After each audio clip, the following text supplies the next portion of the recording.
Hello, sa video ito ay sasagutan natin itong finding the pattern, identify the pattern, and complete the sequence. Hindi muna tayo dito gagamit ng formula or yung general rule. So sagutan lang muna natin gamit ang pattern. So number 1, meron tayong 12, 15, 18, and 21. So, kung titingnan natin, pare-pareho yung distance nila sa isa't isa. So, nagdadagdag tayo ng plus 3 each term. Ayan, so plus 3, plus 3. So, ito yung pattern, no? Adding 3. So, 12 plus 3 is 15, plus 3, 18, plus 3, 21. So, plus 3, 21 plus 3 is 24. And 24 plus 3 is 27. So, ang tawag dito ay ang common difference ay 3. So, para natin nalaman ang 3 yun. Siyempre, 15 divided by 12 is 3. 15 minus 12 is 3. 18 minus 15 is 3. And 21 minus 18 is 3. So, ganun yung number 1. Meron tayong common difference. Dito naman sa number 2, 64, 32, 16, 8. And blank. So, kung mapapansin natin, ay malayo yung agwat sa isa't isa. Or, tingnan natin, no? So, dumodouble yung bawas ng each term sa bawat term. Tingnan natin. 64 divided by 32 is 2. And 32 divided by 16 is 2. And 16 divided by 8 is 2. So, meron tayong dinadivide natin sa 2 each term. Yun, divide sa 2. So, yun yung pattern natin. I-divide sa 2 each term. So, ibig sabihin, 8 divided by 2 is 4.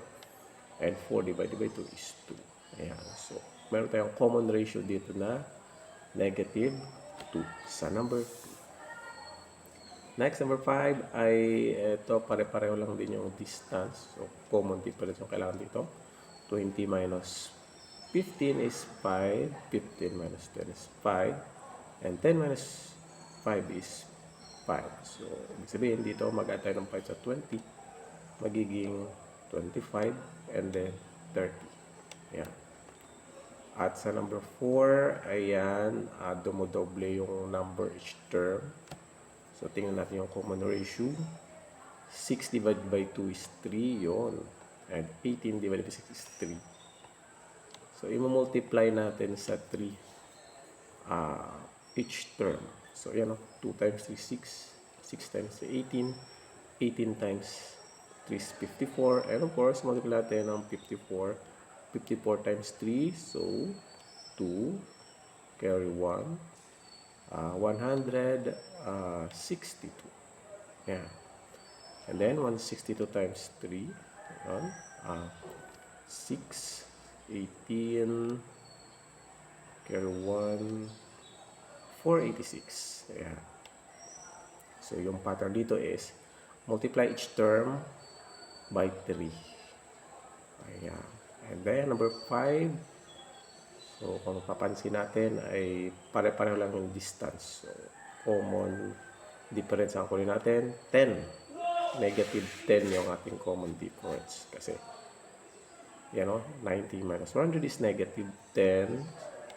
So, ima-minus natin sa 10 lahat. 60 minus 10, 70 minus 10 is 60. And 60 minus 10 is 50. Yan. So, yun. Wala pa tayong ginamit na formula. Inalam lang natin yung pattern. And, nakompleto natin yung sequence. So, pag gusto natin kunin yung common ratio, i-divide lang natin or i-multiply. Ando naman sa